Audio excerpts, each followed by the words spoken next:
Nobody noticed her until both engines died at 30,000 feet. The quiet girl in seat 14F hadn't spoken a single word during the entire flight. Not to the flight attendants. Not to passengers. Not even a hello. Everyone thought she was just another antisocial traveler. They had no idea she was the only person on that plane who could save them all when every system failed and the aircraft became a powerless metal tomb falling from the sky. Before you watch full story, comment below from which country are you watching. Don't forget to subscribe for more amazing stories. The afternoon sun streamed through the windows of Gate 27 at Denver International Airport as passengers gathered for the cross-country flight to Boston. Among the crowd of business travelers checking emails, families wrangling children, and tourists studying guidebooks, one young woman sat alone in the corner seat, her gaze fixed on the tarmac beyond the glass. Emma Reed looked like any other passenger waiting to board. Medium height, brown hair pulled back in a simple ponytail, wearing jeans and a plain navy jacket. Nothing about her appearance suggested anything remarkable or unusual. She carried only a small backpack and a worn leather jacket that had seen better days. To anyone watching, she seemed like just another quiet traveler, perhaps heading home or visiting family, someone entirely forgettable in the sea of faces that pass through airports every single day. When the gate agent announced boarding for Flight 447, Emma stood and joined the line without expression. She handed her boarding pass to the agent with a slight nod, no smile, no words, just silent acknowledgement. The agent barely glanced at her as she scanned the pass and waved her through. Emma walked down the jetway with measured steps, her shoes making soft sounds against the carpeted floor. As she entered the aircraft, a flight attendant greeted her with the standard welcome speech, asking if she needed help finding her seat. Emma simply shook her head once and continued down the aisle. The flight attendant watched her go, then immediately turned attention to the next passenger, already forgetting the quiet woman who had passed without a word. Seat 14F was her assigned place, a window seat halfway down the cabin. Emma slid into the seat and immediately turned her face toward the window, watching ground crew members loading luggage into the cargo hold below. A businessman in an expensive suit took the aisle seat, 14D, leaving the middle seat empty between them. He glanced at Emma briefly, opened his mouth as if to make polite conversation about the flight or the weather, but she remained focused on the window, giving no indication she noticed his presence at all. He shrugged, pulled out his laptop and forgot about her within seconds. To him, she was just another antisocial passenger who wanted to be left alone, the kind of person you ignore for the entire flight.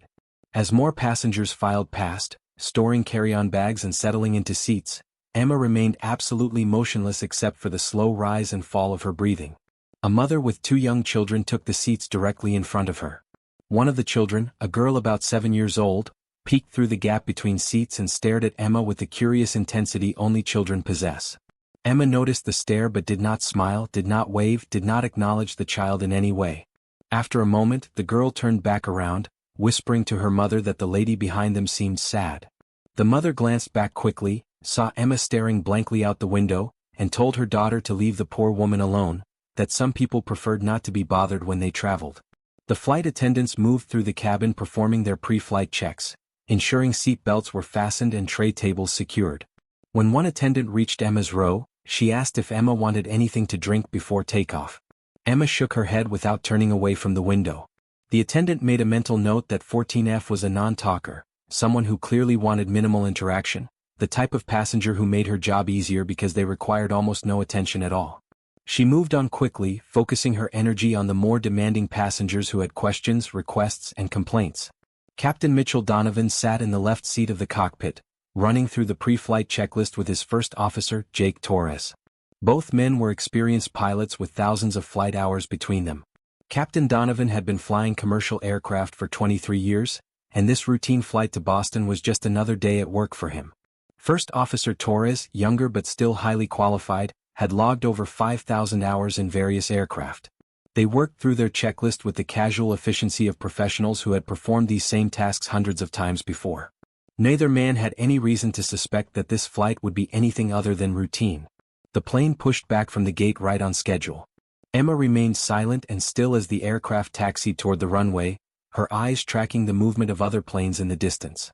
The businessman beside her typed furiously on his laptop, trying to finish an email before the flight attendant told him to put away electronic devices. Across the aisle, a young couple held hands and talked excitedly about their vacation in Boston. Behind Emma, 2 college students laughed about something on one of their phones. Normal sounds of a normal flight filled the cabin, but Emma contributed nothing to the ambient noise. She was a void of silence in the midst of human chatter and movement. The engines roared as Flight 447 accelerated down the runway, then lifted smoothly into the Colorado sky. The plane banked eastward, climbing steadily through scattered clouds. The seatbelt sign remained illuminated as they ascended through some light turbulence.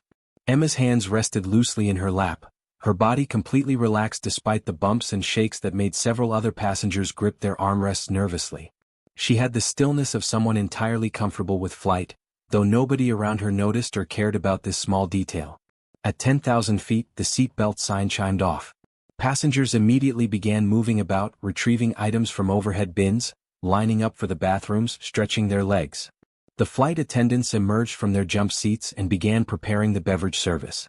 Emma remained exactly as she had been, face turned toward the window, watching the ground far below slowly transform into a patchwork of browns and greens as they left the mountains behind and crossed into the plains of eastern Colorado. The lead flight attendant, Jennifer Martinez, started the drink service from the front of the cabin, working her way back row by row with the beverage cart. She had been a flight attendant for 12 years and prided herself on reading passengers quickly. She could spot the demanding ones, the nervous flyers, the friendly chatters, and the leave-me-alone types within seconds. When she reached row 14, she barely glanced at Emma before asking in a slightly quieter voice if she wanted something to drink. Emma held up one finger without turning her head, the universal signal for one of something. Jennifer placed a cup of water on Emma's tray table without asking what she actually wanted, assuming water was safe and inoffensive for the non-communicative passenger. Emma nodded once in acknowledgement but said nothing. Jennifer moved on immediately, already forgetting the exchange before she reached the next row. Hours passed. The plane cruised smoothly at 37,000 feet, the engines humming with their steady, reliable drone. Most passengers had settled into the rhythm of the flight. Some slept with heads tilted at uncomfortable angles. Others read books or watched movies on their personal devices. The businessman beside Emma had fallen asleep, his laptop closed on the tray table before him. The children in front had finally quieted down after their mother bribed them with snacks and tablets. Emma had not moved except to occasionally shift her gaze from the window to the seat back in front of her and back again. She had not eaten the snack pack the flight attendants distributed. She had not gotten up to use the bathroom. She had not pulled out a phone or book or anything to occupy her time. She simply existed in her seat, so still and quiet that she might as well have been invisible. They were somewhere over Kansas, more than 2 hours into the flight when the first problem occurred. In the cockpit, Captain Donovan was discussing baseball scores with First Officer Torres when a warning light flickered on the instrument panel. Torres noticed it first, a yellow caution light indicating a minor electrical irregularity in one of the backup systems. He pointed it out to the captain, and both men studied the instruments carefully. The primary systems all showed normal readings. The engines were performing perfectly. All flight controls responded properly. The warning light flickered again, then went solid yellow. Captain Donovan frowned and reached for the radio to contact maintenance control on the ground. Before he could key the microphone, every single light on the instrument panel went dark. The cockpit was suddenly illuminated only by the sunlight streaming through the windows. Both pilots stared at the dead instruments in shock. Then, with a sound like a dying groan, both engines stopped. The steady drone that had filled the cabin for 2 hours vanished, replaced by an eerie rushing silence of wind over the fuselage. In the cabin, passengers looked around in confusion as the ambient noise disappeared. The lights remained on for a moment, powered by backup batteries, but the absence of engine sound created an immediate sense of wrongness that even the most inexperienced traveler could feel. The businessman beside Emma jerked awake, looking around in confusion. The mother in front grabbed her children protectively. Across the aisle, the young couple stopped mid-conversation, suddenly tense. In the cockpit, Captain Donovan and First Officer Torres moved with urgent precision, running through emergency procedures for engine failure. But this was not a normal engine failure. The restart procedures required electrical systems that no longer functioned. The backup generators that should have kicked in automatically remained silent. Every instrument, every screen, every electronic system on the aircraft had gone completely dark. Even the backup instruments that ran on separate electrical buses showed nothing. The plane had become a completely dead machine, a powerless glider at 37,000 feet with nowhere to go but down. Captain Donovan tried the radio, but it was dead. He tried the backup radio, equally dead. Every method of communication with the ground had vanished. First Officer Torres worked frantically through the emergency checklist, trying procedure after procedure to restore even partial power, but nothing worked. The plane was falling out of the sky in absolute silence, all its sophisticated technology rendered useless in an instant. They had altitude, which bought them time, but without engines, without instruments, without any way to know their exact position or the location of possible landing sites, their options were terrifyingly limited. The plane began to descend. Without engine power, gravity took over, pulling the massive aircraft downward. Captain Donovan gripped the control yoke, feeling the resistance of hydraulics that no longer had power assistance. The control surfaces still worked through mechanical linkage, but they required enormous force to move without hydraulic help. He could keep the plane flying, could maintain a glide, but for how long? And toward what? Without instruments, he could not calculate their glide ratio or determine how far they might travel before hitting the ground. Without communications, he could not alert air traffic control or request emergency assistance. They were utterly alone in the sky, falling slowly toward Earth with nearly 200 people depending on decisions he had to make right now with almost no information. First Officer Torres pulled out the emergency paper charts that were stored in the cockpit for exactly this kind of situation. His hands shook as he unfolded them, trying to estimate their position based on the last known coordinates before the instruments died. They had been over Kansas, but Kansas was enormous, and without instruments their exact location was uncertain. He scanned the chart for airports, trying to remember how far they might glide from 37,000 feet. In a normal aircraft emergency, they would declare a mayday and air traffic control would guide them to the nearest suitable airport. But there was no radio, no help coming, just two pilots trying to solve an impossible problem while the altimeter they could not see continued unwinding toward zero. In the main cabin, panic began to spread. Passengers noticed the descent, the slight forward tilt that indicated the plane was no longer level. Nervous questions turned into frightened demands for information. The flight attendants tried to maintain calm, speaking in soothing voices about temporary difficulties, but their own fears showed in tight smiles and overly bright tones. Jennifer Martinez picked up the intercom phone to contact the cockpit, but the phone was dead. She tried again, pressing the button multiple times. Nothing. The entire communication system had failed along with everything else. Emma Reed finally moved. She unbuckled her seatbelt and stood up. The businessman beside her looked at her with wide, fearful eyes, but she ignored him completely. She stepped into the aisle and began walking toward the front of the cabin with steady, purposeful strides. Several passengers called out to her, asking if she knew what was happening, demanding answers, but she did not respond or even acknowledge that anyone had spoken. She walked as if she were alone on the plane, her face calm, her movements controlled and certain. Jennifer Martinez saw Emma approaching and stepped into the aisle to block her path. The flight attendant's professional mask was cracking under the stress, but she tried to maintain authority. She told Emma firmly that all passengers needed to remain in their seats, that the situation was under control, that everything would be fine. Emma stopped directly in front of her and spoke for the first time since boarding the plane, her voice quiet but absolutely steady, carrying a tone of unquestionable authority. Both engines are dead. All electrical systems are gone. The pilots have no instruments and no communications. This aircraft is now an unpowered glider descending from approximately 37,000 feet with maybe 12 to 15 minutes before ground impact. I need to get into that cockpit right now. Jennifer stared at her in shock. The words were delivered without emotion, just flat statements of fact that were somehow more terrifying than screaming panic would have been. Before Jennifer could respond, Emma continued speaking, her quiet voice cutting through the rising noise of frightened passengers like a blade. My name is Emma Reed. I spent 8 years as a test pilot for experimental aircraft at Edwards Air Force Base. I specialized in unpowered flight testing and emergency procedure development. I have over 3,000 hours in gliders and 200 successful dead-stick landings in aircraft ranging from small props to military jets. I have trained for exactly this scenario. If you want anyone on this plane to survive, you need to let me into that cockpit immediately. Jennifer's mouth opened and closed without sound. She looked at this quiet woman who had been so forgettable, so invisible throughout the flight, and tried to process what she had just heard. Behind Emma, several passengers had overheard the conversation. The businessman from 14D stood up, his face pale but his voice urgent as he told the flight attendant to let her through, that if she could do anything to help they had to let her try. Others echoed his sentiment, desperation overriding normal protocols and procedures. Emma did not wait for permission. She stepped around Jennifer and walked directly to the cockpit door. She knocked firmly, 3 sharp raps that demanded attention. Inside the cockpit, Captain Donovan and First Officer Torres were too focused on trying to maintain control to hear the knock at first. Emma knocked again, harder, and called out in that same calm, authoritative voice. "Pilots, my name is Emma Reed. I'm a former Air Force test pilot with extensive dead-stick landing experience. I can help you bring this aircraft down safely." Captain Donovan glanced at Torres in confusion. They had no way to verify who was outside the door or what she was claiming. Under normal circumstances, they would never allow a passenger into the cockpit during an emergency. But these were not normal circumstances. They were flying a dead plane toward certain disaster, and neither of them had any idea how to execute an unpowered landing in a commercial aircraft from this altitude.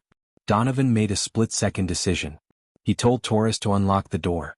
The cockpit door opened and Emma stepped inside, her eyes immediately scanning the instrument panel and taking in the situation. Both pilots turned to look at her, stress and fear evident in their faces. Captain Donovan started to ask who she was, but Emma cut him off, her voice still quiet but filled with urgent precision. "I can see you have no instruments and no power. Do you have mechanical control of the flight surfaces?" Captain Donovan nodded.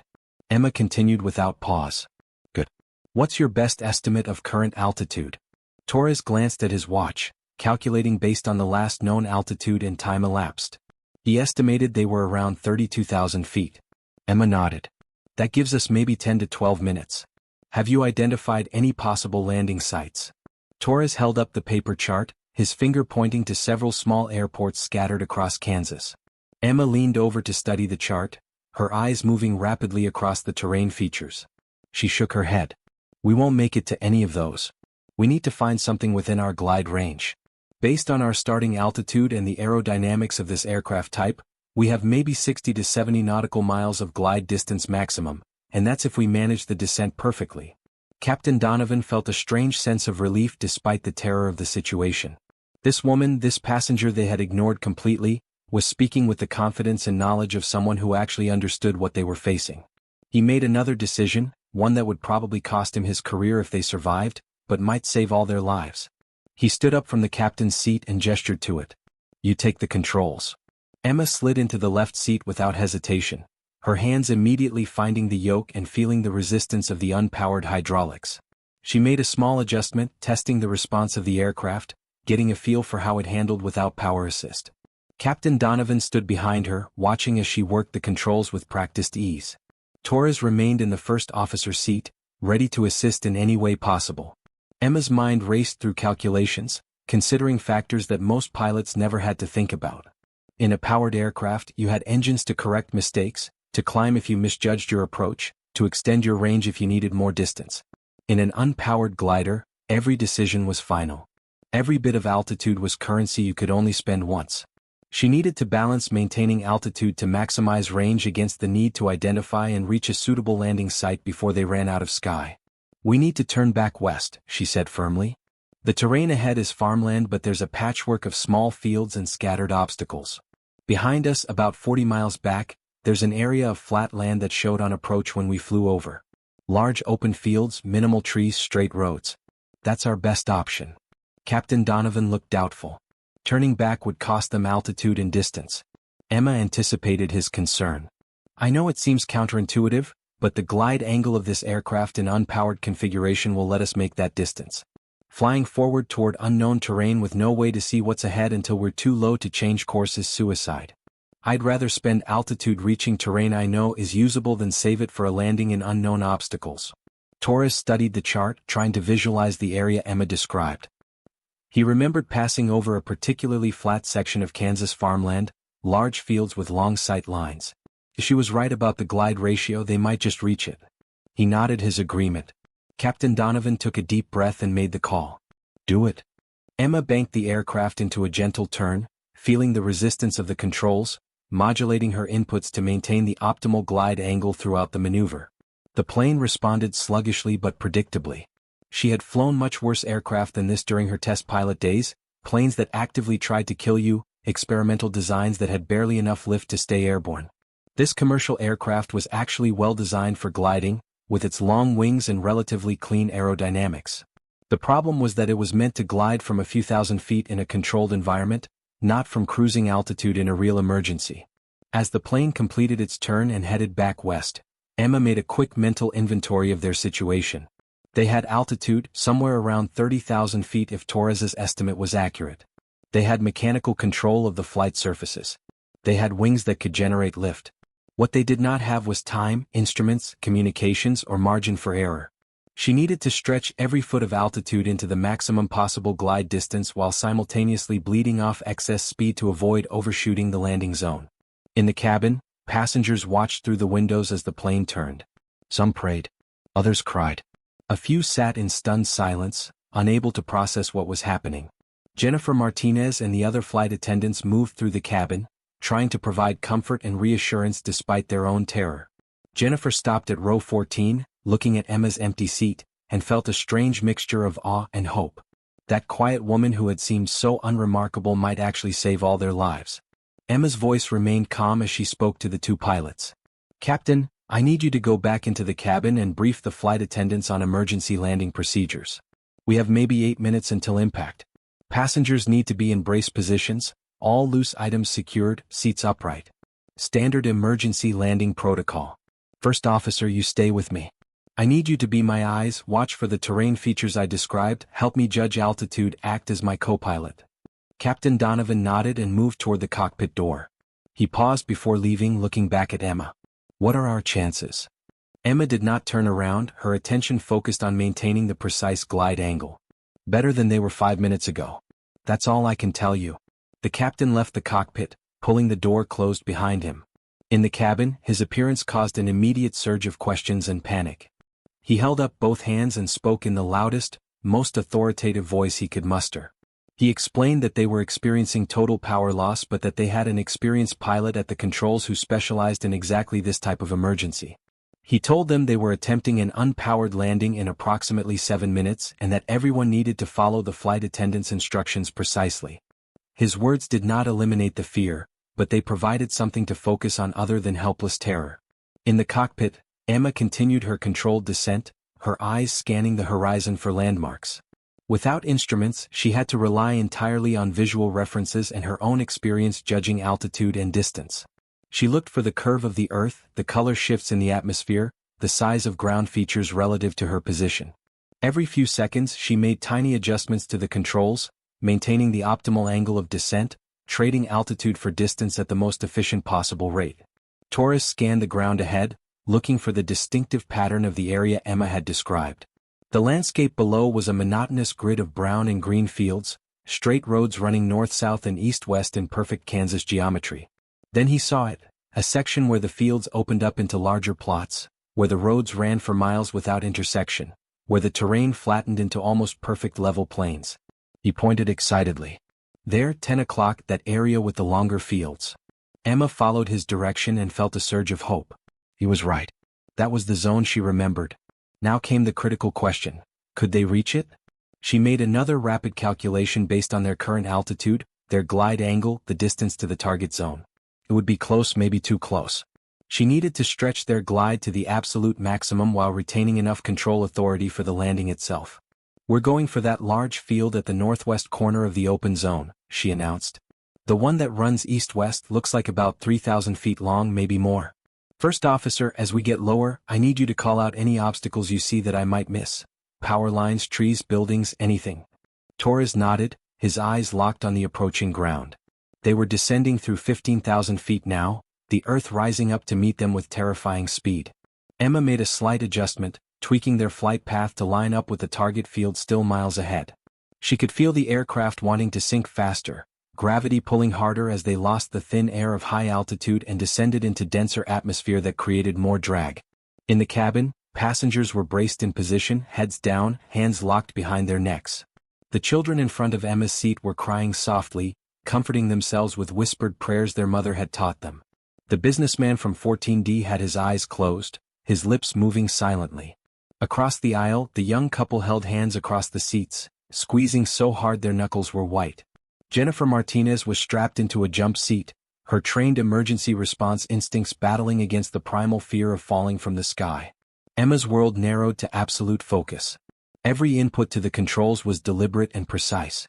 She could feel the aircraft's energy state, understanding instinctively when they had excess speed that could be traded for distance and when they needed to preserve every bit of velocity. This was the art of glider flying, the most pure form of aviation where pilot skill and judgment determined everything.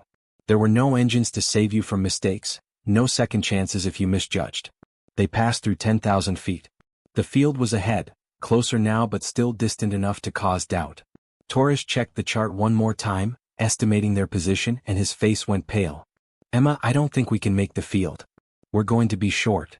Emma's jaw tightened but her voice remained steady. "There's a technique called stretching the glide. We accept a slower airspeed right at the edge of the safe envelope. It reduces our sink rate but costs us speed margin. It's dangerous because if we go too slow we'll stall, and from this altitude a stall means we all die. But if I can hold it right at the edge we might just make it." She eased back slightly on the yoke, bringing the nose up fractionally, feeling the airspeed decay. The aircraft hung on the ragged edge of a stall, mushing through the air rather than flying cleanly, but the sink rate decreased. Every second they traded more speed for a shallower descent angle, stretching the glide like pulling taffy, making their altitude last for precious additional seconds and feet. Torres watched the ground anxiously. They were through 5,000 feet now, low enough that he could make out individual buildings and vehicles on the roads. The field was ahead, maybe 2 miles, the earth rushing up toward them with sickening speed. Emma's hands on the controls were rock steady, making constant tiny corrections, keeping them balanced on the knife edge between controlled flight and disaster. At 3,000 feet, Emma knew they would make the field but only barely. The question now was whether they would arrive at the right altitude and speed for landing or whether they would hit the ground too fast and too hard. She began planning the landing sequence, visualizing every step, preparing for the final seconds that would determine if they survived. "Brace for impact in 90 seconds, she called out. Torres relayed the information to the cabin through the dead intercom system, shouting back through the open cockpit door. Captain Donovan heard and immediately repeated the warning to the entire cabin, his voice cutting through the terrified silence like a whip. Emma lined up the aircraft with the field, making final adjustments to their approach path. At 1,000 feet she could see the surface clearly, stubbled wheat stalks from a recent harvest, rough but without obvious major obstacles. At 500 feet she pushed the nose down slightly, trading some of their carefully hoarded altitude for additional speed. She needed enough velocity to flare properly at the end, to pull the nose up and bleed off speed before the wheels touched. At 200 feet, Torres called out a line of power cables at the far end of the field. Emma noted them and adjusted her aim point shorter, giving them margin. At 100 feet she began the flare, pulling back on the yoke, feeling the enormous resistance of the unpowered controls, using all her strength to lift the nose and kill their descent rate. The aircraft ballooned slightly, hanging in the air for a moment, speed bleeding away, altitude disappearing. 50 feet. 20 feet. 10 feet. Emma held the nose up, the tail dropping, the main landing gear reaching toward the earth. The plane sank the final distance and the wheels hit the ground with a tremendous crash that shook the entire fuselage. The landing gear, designed for concrete runways, not wheat fields, compressed violently. The aircraft bounced once, came down again, bounced a second time less dramatically. Emma fought the controls, keeping the nose up, preventing the nose gear from slamming down too hard. They were on the ground but still traveling at over 100 miles per hour with no brakes, no thrust reversers, only aerodynamic drag in the rough field to slow them. The plane shook and rattled as it plowed through the wheat stubble, pieces of landing gear shrieking in protest. Emma kept the wings level, steering as best she could with the sluggish controls, aiming for the longest possible rollout area. The aircraft began to slow. 100 miles per hour became 90, then 80, then 70. The far end of the field approached, the power lines Torres had spotted growing larger. Emma saw a slight depression in the ground ahead and steered toward it, letting the nose gear drop and using the additional drag of the nose wheel on the ground to help slow them. 60 miles per hour. 50. The power lines were 100 yards away. 40 miles per hour. 30.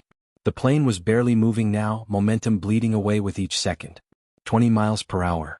10. The aircraft rolled to a complete stop 70 feet from the power lines, sitting askew in a Kansas wheat field, silent except for the settling sounds of stressed metal and the wind rushing past outside. For a moment, nobody moved. Then Torres let out a strangled laugh that was half sob. Emma released the controls and her hands began to shake with delayed adrenaline. Behind them in the cabin, someone began to clap. Then another person joined. Then another. Within seconds the entire cabin erupted in applause, cheers and tears of relief. Captain Donovan appeared in the cockpit doorway, his face wet with tears. He looked at Emma and could not find words. She stood up from the captain's seat on unsteady legs and stepped back, gesturing for him to reclaim his position.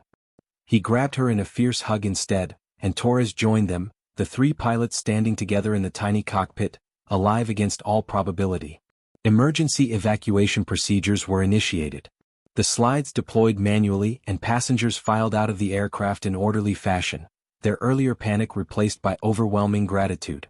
Emma was one of the last to leave the plane, following the flight crew down the evacuation slide and onto solid ground. She stood in the wheat field, looking back at the aircraft that had been seconds from death, and felt the enormity of what had just happened wash over her. Jennifer Martinez found her in the crowd of survivors, gathered in small groups across the field. The flight attendant approached cautiously, then grabbed Emma in a tight embrace. "You saved us," she whispered. "All of us. We would have died if you hadn't been here." Emma shook her head. "I just did what I was trained to do. Any test pilot with glider experience could have done the same." But that was not quite true and she knew it. Very few pilots had her specific combination of skills and experience. The silence she had maintained throughout the flight, the absolute stillness that had made her invisible, had concealed abilities that proved essential when impossible disaster struck. Sirens wailed in the distance as emergency vehicles approached across the fields. Local authorities, alerted by the sudden disappearance of Flight 447 from radar, had been frantically searching for the aircraft. Finding it intact on the ground with all passengers alive would be called a miracle in the news reports that would dominate headlines for weeks afterward. The businessman from seat 14D approached Emma, his expensive suit rumpled and stained with dirt from the evacuation. He held out his hand and she shook it. "I sat next to you for 2 hours," he said wonderingly. "I thought you were just another quiet passenger. I had no idea." Emma smiled slightly. "Most people don't notice the quiet ones until we need to speak." In the days that followed, Emma Reed became an unexpected celebrity. News outlets called her a hero. Aviation experts analyzed her perfect deadstick landing and called it one of the most remarkable pieces of flying in commercial aviation history. The NTSB investigation into the total power loss would eventually trace it to an extremely rare combination of lightning strike and electrical system cascade failure, a 1 in a billion event that killed every electrical system simultaneously. But in the immediate aftermath, standing in that Kansas field surrounded by people who owed her their lives, Emma felt only exhaustion and relief. She had been silent because she had nothing to say, content to exist in her own quiet space, asking nothing from anyone. But when the moment demanded it, when lives depended on skills only she possessed, the quiet girl everyone ignored had taken the controls and brought them home. Captain Donovan approached her as the sun began to set over the field, painting the sky in oranges and golds. "I've been flying for 23 years, he said quietly. "I thought I knew everything about aviation. Today I learned that all the technology, all the instruments, all the sophisticated systems we depend on can disappear in a second. And when they do, the only thing that matters is skill, experience, and a steady hand on the controls." Emma nodded. "That's why I loved gliding. It strips flying down to its absolute essence. No engines, no power, just you and the sky and physics. It teaches you that you don't need electronics or automation to fly. You just need to understand the fundamentals and trust yourself."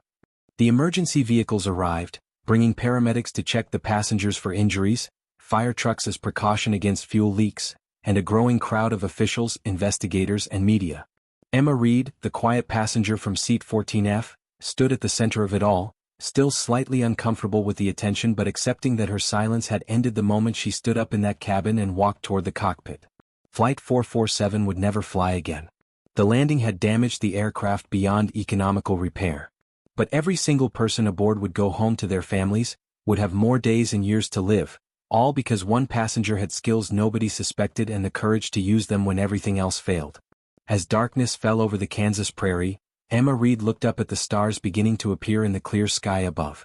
She had always found peace in flying, in the freedom of moving through 3 dimensions, in the challenge of mastering the physics of flight.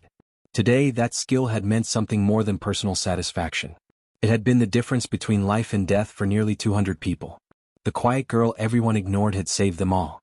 And perhaps, Emma thought, that was the best reminder that you never really know who anyone is, what they can do, or what they might accomplish until the moment demands they step forward and reveal themselves. Silence is not weakness. Quietness does not equal inability. Sometimes the most capable person in the room is the one nobody notices until the crisis comes. Emma Reed would fly again. She would return to her work, her quiet life, her preference for solitude over crowds. But she would always remember the day she stopped being invisible, the day she took the controls at 30,000 feet and refused to let gravity win. That day on Flight 447 when the impossible happened and the quiet passenger became a hero.